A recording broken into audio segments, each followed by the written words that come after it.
Hello student, स्वागत है आप सभी का एक बार फिर से हमारे इस ऑफिशियल यूट्यूब चैनल में जिसका नाम है एसोल सॉल्यूशन। मैं चंदन कुमार हाजिर हूँ आप सभी के सामने अपनी एक और नई वीडियो के साथ। सो गाइस, आज की इस नई वीडियो में हम बात करेंगे उन सभी स्टूडेंट्स के लिए जो कि एसओएल, एनसीवेप या फिर रेगुलर कॉलेज के अंदर वो हिस्ट्री पढ़ रहे हैं और बीए प्रोग्राम के या फिर हिस्ट्री ऑनर्स के स्टूडेंट हैं।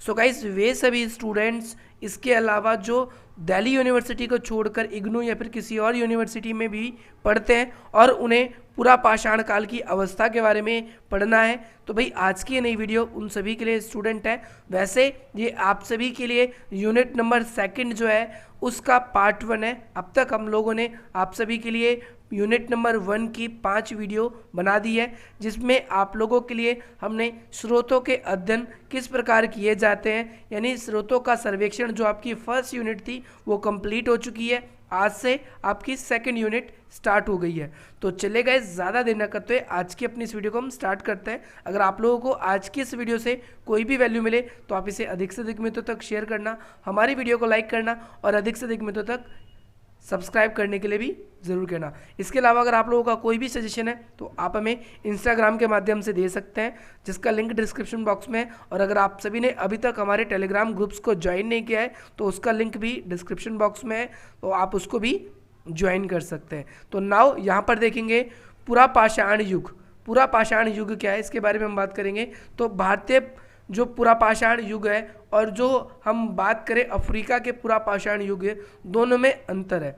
यानी अफ्रीका में जो मनुष्य की उत्पत्ति है वो पहले हुई थी और भारत में बाद में हुई थी। ये आप सभी को पता है, आपने 11वीं क्लास में इसके बारे में पढ़ रखा है। तो आप लोगों को याद रखना है कि भारतीय पूरा पाषाण युग जो है वो मानव द्वारा इस्तेमाल किए गए विभिन्न पत्थरों के औजार या फिर पत्थरों के द्वारा जो भी वस्तुएं निर्मित हुई थी उसके स्वरूप और साथ ही साथ जो भी देश की जलवायु है उसके परिवर्तन होने के आधार पर हमने उसको बांटा है। आपको ध्यान रखना है पाषाण युग है, पाषाण युग से भी जो पहले का युग है उसे पूरा पाषाण कहते हैं। ध्यान रखना है पूरा पाषाण यानी जब पत्थरों का जो उपयोग है वो हथियार के रूप में, औजार के रूप में शिकार करने के लिए इस्तेमाल किया जाता था और साथ ही साथ में जो भी जलवायु में परिवर्तन आया है उस आधार पर हम क्या करते हैं, पूरा पाषाण काल की जो अवस्था है इसको 3 वर्गों में विभाजित करते हैं या 3 भागों में इसको बांटते हैं। सबसे पहला है आपका आरंभिक या निम्न पूरा पाषाण युग, निम्न पूरा पाषाण काल। दूसरा है आपका मध्य पूरा पाषाण काल। यहाँ पर बहुत सारे बच्चे कंफ्यूज होते हैं, मध्य पूरा पाषाण काल और महापाषाण काल दोनों अलग अलग है, ठीक है। तो आप लोगों को ध्यान रखना है पूरा पाषाण काल में ही एक काल आता है जो कि मध्य पूरा पाषाण काल है। तो बच्चे कंफ्यूज मत हो जाना। पहली बात तो आप सभी के एग्जाम में पाषाण काल, पूरा पाषाण काल, मध्य पाषाण काल यानी महापाषाण काल, ठीक है, और इसके बाद में नव पाषाण काल, ये तीनों के तीनों काल अलग अलग हैं। तो आप पाषाण समझ के एक ही मत समझ लेना, ठीक है। पाषाण मतलब होता है पत्थर, इसके बारे में हम बात करेंगे, पत्थरों का काल। चलिए स्टार्ट करते हैं। तो 3 वर्गों में हमने पूरा पाषाण काल को बांट दिया है, आरंभिक निम्न पूरा पाषाण काल, दूसरा मध्य पूरा पाषाण काल और तीसरा ऊपरी या फिर उत्तर पूरा पाषाण काल भी जिसे हम कहते हैं। लेकिन जब तक महाराष्ट्र में बोरी नामक स्थान पर शिल्प, यानी शिल्प का मतलब भी होता है पत्थर, पत्थरों के सामग्री के बारे में हमें जब पर्याप्त जानकारी नहीं थी तब हम इसको मोटे तौर पर 2 ही वर्गों में विभाजित करते थे, 2 ही काल में हम इसको विभाजित करते थे। तो यहाँ पर आप लोगों को समझना है कि जैसे ही महाराष्ट्र में बोरी नामक स्थान पर शिल्प के अवशेष मिले तब से ही हम इसको क्या करने लगे, 3 वर्गों में विभाजित करने लगे। तो नाव यहाँ पर देखेंगे तो भाई सबसे पहली जो अवस्था है इसको आपको याद रखना है, वो 6 लाख ईसा पूर्व से 1.5 लाख ईसा पूर्व तक मानी जाती है। यानी सन 0 से भी 6 लाख वर्ष पूर्व जो काल था उस काल को क्या कहा जाता है, आप लोगों को ध्यान रखना है, पूरा पाषाण काल या फिर आरंभिक जो पाषाण काल है। इसके बाद में दूसरी अवस्था इसकी आगे शुरू होती है जो कि 1.5 लाख ईसा पूर्व के बाद से 35,000 ईसा पूर्व के बीच में मानी जाती है। और इसी तरीके से जो तीसरी यानी उत्तर जो पूरा पाषाण काल है वो 35,000 ईसा पूर्व से 10,000 ईसा पूर्व के बीच में मानी जाती है। आप लोगों को ये भी याद रखना है। इसके बाद में अगर हम देखें जो 40,000 ईसा पूर्व से 15,000 ईसा पूर्व के बीच का जो काल है वो दक्षिण में कौन सा काल था उस टाइम? दक्षिण में उस समय मध्य पूरा पाषाण काल था। क्योंकि आप सभी को ध्यान रखना है कि जैसे नदी घाटी के किनारे मनुष्य अलग अलग समय में विकसित हुए, अलग अलग समय में मनुष्य वहाँ पर अलग अलग तरीके के जीवन जीते थे। अगर हम अफ्रीका की बात करें तो अफ्रीका में यही काल भारत से काफ़ी पहले आ गए थे, क्योंकि वहाँ पर मनुष्य जो प्रादुर्भाव है, मनुष्य जो उत्पन्न है वो पहले हो गया था। और अगर हम भारत की बात करें तो भारत में भी उत्तर और दक्षिण के दो भागों में विभाजित किए जाते हैं। दक्षिण में थोड़ा सा लेट आता है, आप लोगों को ये ध्यान रखना है।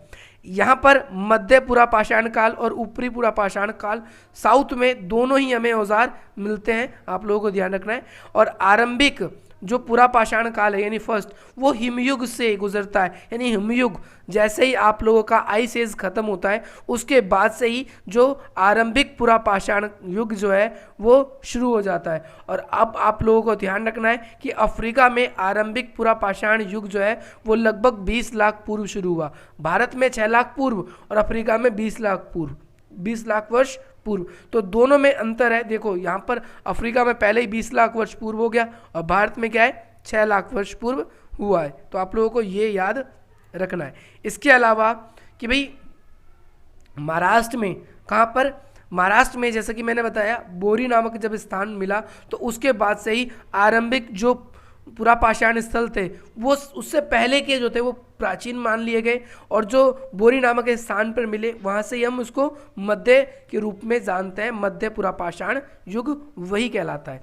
उस समय के लोग, ये इंपॉर्टेंट है, आपके जो बुक है उसके अंदर, बुक के अंदर आपके डायग्राम्स भी दिए गए। तो यहाँ के जो लोग थे वो लोग कुल्हाड़ी या फिर जिसे हम हस्तकुंटर भी बोलते हैं, हैंड एक्स यानी हाथ वाले हस्तकुंटर थे जिन्हें हाथ से छीलने के लिए, काटने के लिए, ऐसी चीज़ों के लिए इस्तेमाल होता था। इसके अलावा खंडक है जिसे चॉपर, या फिर आपका किदारनी जिसे आपका क्लीवर, ये कुछ औजारों के नाम है जो उस काल के जो भी आदि मानव थे वो इस्तेमाल करते थे। और भारत में पाई गई कुल्हाड़ी काफ़ी हद तक वैसी है जैसे पश्चिमी एशिया, यूरोपीय और अफ्रीका से मिलती है। तो भारत का भी अगर हम बात करें आदि मानव जो थे वो इन लोगों से थोड़े बहुत मैच खाते थे। इसके अलावा उस समय के जो पत्थरों के जो औजार थे उससे क्या क्या किया जाता था, तो उससे काटना, खोदना और छीलना, इन 3 काम किया जाता था। आरंभिक पूरा पाषाण काल के स्थल ज़्यादातर अगर हम देखें उत्तर भारत के पाकिस्तान में है। पाकिस्तान में आप सबको पता है, पाकिस्तान में जो पंजाब का कई हिस्सा है वो बंटवारे के बाद में लाहौर के साथ ही पाकिस्तान में चला गया। और पंजाब में आपको ध्यान रखना है सोहान यानी सोहन नदी के जो किनारे जो घाटी है वहाँ पर कई सारे हमें ऐसे स्थल मिले हैं जो कि कैसे आरंभिक पूरा पाषाण काल के। इसके अलावा कश्मीर या थार के जो कुछ मरुस्थल भी मिले वो भी आरंभिक पूरा पाषाण काल के लोगों के ही हैं। आरंभिक पूरा पाषाण काल के जो औजार थे वो ज़्यादातर आपको ध्यान रखना है उत्तर प्रदेश में, अगर इन प्रेजेंट है वो तो हमने पाकिस्तान वाला कॉन्सेप्ट का पॉइंट अलग बनाया था। अगर भारत की बात करें तो उत्तर प्रदेश में मिर्ज़ापुर ज़िला है और वहाँ पर एक घाटी है जिसका नाम है बेलन घाटी, वहाँ पर पाए गए हैं। और अगर हम देखें तो जो औजार राजस्थान में मरुभूमि का मतलब है कुछ रेतीले इलाके, वहाँ पर मिले हैं और जिसकी वजह से वो हमें अच्छी तरीके से मिले, क्योंकि रेत पे, सैंड्स पर जो भी खुदाई का काम है वो इजीली हो जाता है। इजीली हम चीज़ों को वहाँ पर ज़्यादा ख़राब नहीं होती, ज़्यादा नष्ट नहीं होती। और वहीं बात करें ऐसी चीज़ें जो कि नर्मदा घाटी और मध्य प्रदेश भोपाल उसके गुफाओं में मिली, तो कुछ चीज़ें अवशेष ऐसे भी हैं जो नष्ट हो चुकी है, कुछ अवशेष ऐसे भी हैं जो अभी भी हमें ठीक ठाक हालत में मिले हैं। जैसे भोपाल के जो भीमबेटका की जो गुफा है भोपाल से कुछ किलोमीटर आ गई है, वहाँ पर हमें शिलाश्रय मिले हैं, यानी जो चट्टानों के यानी जो गुफाएं थी उसके अंदर जो हमें जो चीज़ें मिली हैं वो आज भी थोड़ी बहुत ठीक हालात में है। और मोटे तौर पर ये कितने वर्ष पुराने माने जाते हैं? लगभग 1 लाख वर्ष पुराने माने जाते हैं। शिलाश्रय क्या होते हैं? तो भाई शिलाश्रय का उपयोग मनुष्य यानी जो गुफाएं थी उनका शैलाश्रय, नाम से ही आपको पता चल रहा है, शैल मतलब पत्थर और आश्रय यानी पत्थरों के जो आश्रय थे जो मानव उपयोग करते थे, वो शायद ऋतु यानी जब ठंड बढ़ जाती थी या रात के टाइम पे वो इस्तेमाल किया करते थे। अगली चीज़ आगे देखते हैं हम, जो मध्य पुरा पाषाण युग है वो लोग मुख्य रूप से पत्थरों की पापड़ी बनाते थे। क्या करते थे? पत्थरों की पापड़ी बनाते थे। और ये जो पापड़ियाँ थी ये सारे भारत में पाई गई है, और लेकिन उनको बनाने के तरीके में अंतर पाया गया है। कहीं किसी और शेप में बनाई गई है तो कहीं किसी और शेप में बनाई गई है। मुख्य औजार पापड़ियों के बने थे, यानी पहले के हस्तकुट्टर जो थे वो मोटे थे, लेकिन आगे चल के जो पापड़ी के रूप में का मतलब ये है कि पतले पतले औजार बनाने लगे जिससे ज़्यादा घातक बने हुए, और लोगों को जब वो लोग उस समय के जो शिकार करते थे तो उनमें उनको ज़्यादा सफलता मिलती थी।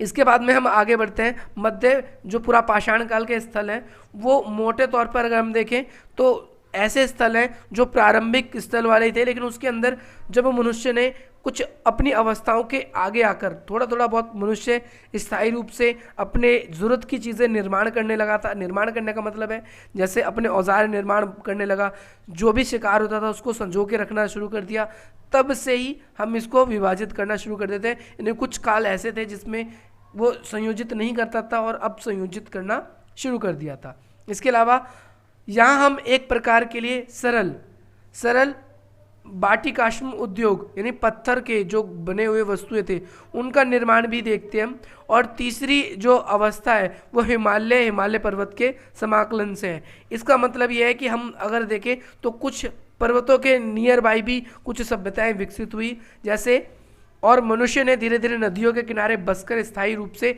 जब रहना शुरू कर दिया तो वो तीसरी अवस्था में प्रवेश कर रहे थे। और इसके बाद में आप देखेंगे कि मनुष्य जो है महापाषाण युग में आ जाता है। महापाषाण युग में मनुष्य स्थायी रूप से रहने तो लगता है लेकिन पत्थरों का बहुत ज़्यादा इस्तेमाल करता है, जब हम उसके बारे में पढ़ेंगे। और उत्तरी जो पूरा पाषाण काल है वो कितने स्थल मिले हैं उसके, तो आपको याद रखना है 566 स्थल पाए गए। और ऊपरी पूरा पाषाण की जो अवस्था है वो ज़्यादातर कम पाई गई है। कम क्यों पाई गई है? क्योंकि वो ज़्यादातर ऐसी चीज़ों का इस्तेमाल करने लगे थे जो आसानी से वो बना लेते थे, तो इस वजह से उन्हें ज़्यादा महत्वपूर्ण तरीके से रखा नहीं गया और वो बहुत सारे जो अवशेष है वो नष्ट भी हो गए।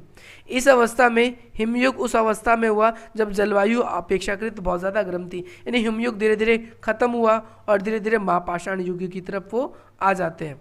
ठीक है, आप देखेंगे तो वो कई तरीके के उद्योग का मतलब यह है पत्थरों से जुड़ी हुई जो चीज़ें थी या फिर जो चीज़ें बनाते थे वो उन्होंने बनाने शुरू करी। और आधुनिक मानव जो है वो उत्तर या फिर आगे वाले जो पूरा पाषाण युग था उसी में ही है। और हमें इनके भारत में किन किन क्षेत्रों में हमें ये बस्तियाँ मिली है, तो हम देखेंगे आंध्र प्रदेश में, कर्नाटक में, महाराष्ट्र में, केंद्रीय मध्य प्रदेश, उत्तर प्रदेश, बिहार, इन सब क्षेत्रों में हमें वो बस्तियाँ मिली है, इनके इर्द गिर्द में मिली है। और ये जो मानव देखें, मानव के उपयोग लायक पुरा वस्तुएं जो थी, गुफाएं, शिलाश्रय, ये भी हमें बहुत सारे स्थान पर मिले हैं। अगर हम बात करें भीमबेटका की गुफा के बारे में तो वो क्या है कि वो भोपाल से 40 किलोमीटर दूरी पर स्थित है, जहाँ पर हमें आज भी जो ऊपरी पूरा पाषाण यानी जो बाद वाले, हमने बताया था ना कि पूरा पाषाण काल को 3 भागों में बांटते हैं, प्रारंभिक, मध्य और ऊपरी। तो ऊपरी के जो कई लक्षण हैं हमें कहाँ पर मिले हैं? भीमबेटका की गुफा में मिले। और ये जो भीमबेटका की जो गुफा है वो भोपाल से 40 किलोमीटर आगे है। इसके अलावा गुजरात के टिब्बो के ऊपरी तलों यानी जगह का नाम है टिब्बो, वहाँ पर हमें पूरा पाषाण काल की कई सारी विशेषता मिली है। जैसे उनके जो फलक होते थे, है ना, तक्षिणी होती थी, उनके सिल्को होते थे, है ना, खुरेचने की चीज़ें होती थी, वो सारी की सारी चीज़ें हमें वहाँ पर मिली है। इस प्रकार से हमें अनेक पहाड़ियों के जो पत्थर होते हैं, है ना, वो नदी घाटी के किनारे अलग अलग रूप में, अलग अलग शेप में मिले, और जिससे हमें अलग अलग तरह का इतिहास पता चलता है। आगे इस वीडियो का सेकंड पार्ट आप सभी के लिए जल्दी आएगा। मुझे ज़रूर बताना आपको ये वीडियो कैसी लगी। और आप लोगों को ध्यान रखना है कि जो आरंभिक जो पूरा स्थल था वो गंगा घाटी के मैदानी इलाकों में नहीं मिला है। ये आगे चल के जब हड़प्पा सभ्यता का अंत हो गया उसके बाद गंगा घाटी के किनारे लोगों ने बसकर रहना शुरू किया। नहीं तो वो आप लोगों को बेलन घाटी, मिर्ज़ापुर यूपी का उन इलाकों में ही ज़्यादातर ये रहते थे, या साउथ में तुंगभद्रा नदी हो गई, उन सब नदियों, कृष्णा नदी हो गई, उनके आसपास में ही ये लोग रहते थे। तो मुझे ऐसा लगता है आज की इस नई वीडियो से आप लोगों को एक वैल्यू मिली होगी, और ये एक पार्ट 1 था सेकंड यूनिट का, जो आप लोगों को एक इंट्रोडक्शन के माध्यम से ही मैं आप लोगों को कह सकता हूँ कि आपको जो ये पूरा पाषाण काल है ये आपको समझ आया होगा कि 3 वर्गों में कैसे विभाजित करते हैं, तीनों वर्गों के अलग अलग कार्य हैं। उसके बारे में और भी विस्तृत हम देखेंगे अपनी आने वाली वीडियोज़ में। चलिए गाइस, अगर आप लोगों को ये वीडियो पसंद आई तो आप अधिक से अधिक मित्रों तक शेयर करिए, हमारे चैनल को सब्सक्राइब करिए, और इसी प्रकार की इंटरेस्टिंग वीडियोस पाने के लिए हमें फॉलो कीजिए, हमारे साथ बने रहिए। जय हिंद, जय भारत।